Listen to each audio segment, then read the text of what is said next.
has to come up as a movement. You've got to mobilize the senses of men and women out there to basically move the political needle on this one. Otherwise, you're going to be crying out here the whole time with legislation that we can't enact, constitutional provisions that we cannot basically implement. ODM, for instance, carte blanche just renominated all of its MPs in Western Kenya. They had a chance there to make 50% of those women. They didn't do it. So, and the way Martha Karua's nomination as presidential running mate of a major candidate was greeted by UDA colleagues was just shameful. It shows you the deep-seated cultural norms that we still have to deal with in this country to move women's agenda forward. Dennis?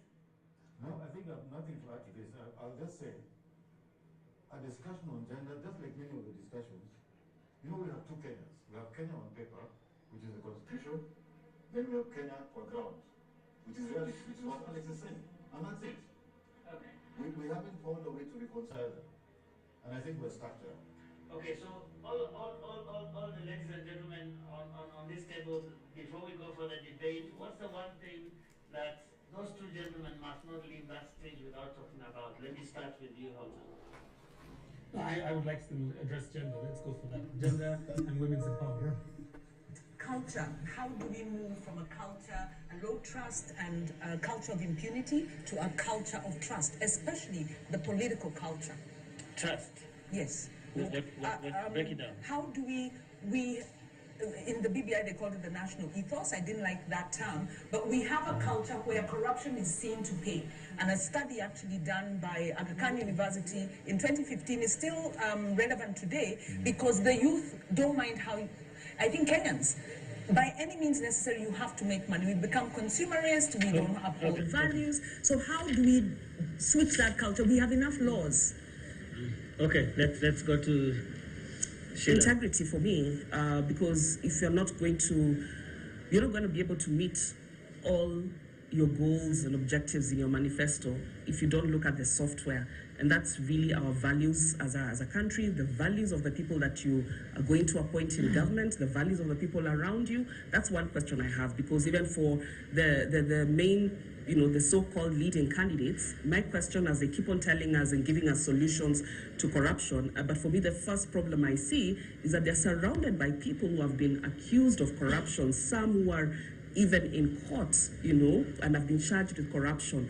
And so my question therein is, how much do you care about integrity and the values that are so well articulated in Article 10 of our Constitution if you're going to not really consider this as you look at, appointing and propping up people who are going to be part of your campaign and possibly part of your government? Professor Oti? Mine is two issues. One is public institutions. Strengthening accountability of public institutions to the public. They should not leave that stage without talking about how they're going to address that. Because the erosion of the efficacy of public institutions is the reason why we're here today as a country. Where we're now talking about, say, Mwaure should not say that he wants to bring in asset recovery into his office. Let's strengthen public institutions in the places where they are and not reconsolidate power in the office of president. The second one is public debt. But right now we have a lot of independent institutions that are not working. We have a lot of how are they going to strengthen them? They should focus on strengthening existing public institutions. Public debt now constitutes about 68% of public liability, 68% of GDP. Okay, we need to get Dennis one thing, then we just go. No, mine very quick, since we've all said this. Balancing the budget. Balancing the budget. Okay, let's balance the time here as well, because right now we are taking that break that will lead us into the first debate of the evening. That is a debate between the Agano presidential candidate David Wahiga Mwaure and the Roots presidential candidate Professor George Wajackoyah.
recovery journey is on. NHIF is working under the guidance of the Ministry of Health in the UHC Step Up, which presents an opportunity to secure Kenyans access to quality health services without suffering financial hardship. So take the bold step today and safeguard your families by enrolling to NHIF to ensure health for all.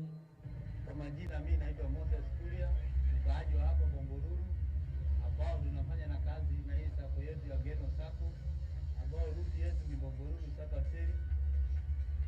Kwa hii kadi ya bima nilichukua 2013, ambapo imeshanisaidia 2018, ambapo bibi yangu alikuwa anajifungua, tulienda hospitali tukatibiwa, tukahudumiwa vizuri, halafu wakati wa kutoka hatukuitishwa kitu.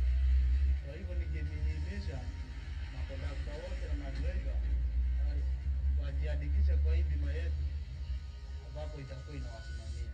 Linda familia na marafiki dhidi ya magonjwa. Leaders don't need to have all the answers. Ordinary people often do. If leaders would just listen. The death penalty breaches human rights, in particular, the right to life and the right to live free from torture or cruelty. The death penalty is a symptom of a culture of violence and not a solution to it. My name is Wilson Kinya. I am a lawyer by profession. I specialize in human rights and criminal law. I became a lawyer after suffering an innocent conviction that almost got me executed. The reason I do not support death penalty, imagine you execute somebody today and tomorrow you realize you've executed the wrong person. What amount of remedy can bring such a person back to life, back to his family and children? Government, let's abolish death penalty. In November 2021, 40,000 people were forcefully evicted from their homes. Many months on, they live in plastic tents, 16 kilometers from the center of the capital city. Mimi naitwa Ture, natoka Mkuru kwa Njenga. Last year, we experienced post evictions. Watu waliweza kuumia, mama, watoto, walemavu, wazee, community mzima itakuwa affected. Kitu ile tunaomba serikali ambayo itakuja iheshimu haki ya makao kwa kila Mkenya. August 9th, 2022 offers us a turning point. 1. Turn up and vote. Your vote counts. It's actually the only thing that does in an election. 2. Choose and then hold the leaders accountable. 3. Join the movement of people who stand up against human rights violations.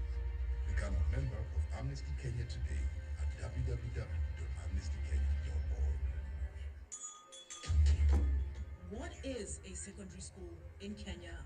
It ranges from 106 high-cost national schools educating 3% of the learners, where you find ultra-modern libraries and laboratories, the most experienced principals and teachers, and the best teacher-student ratios.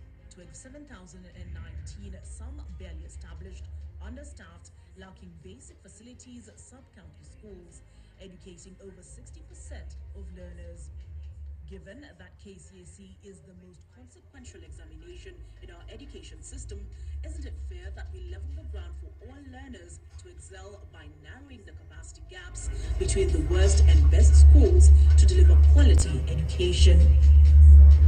The summer agenda calls for a sub-county schools upgrading program and a change from the capitation model to enable small schools to grow. Without these, SDG 4 is a false promise to most Kenyan children. My core experience can be summarized in a nutshell as one of transformation.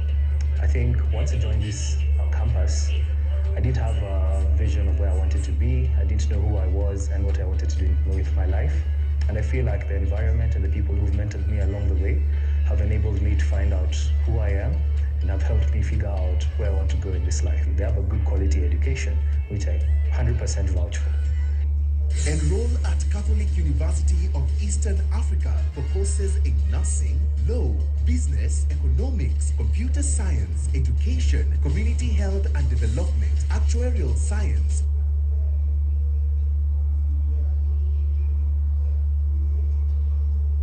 ongoing at Langata and Eldoret campuses. Email admissions@quer.edu or visit quer.edu. Quer, for innovative, marketable graduates.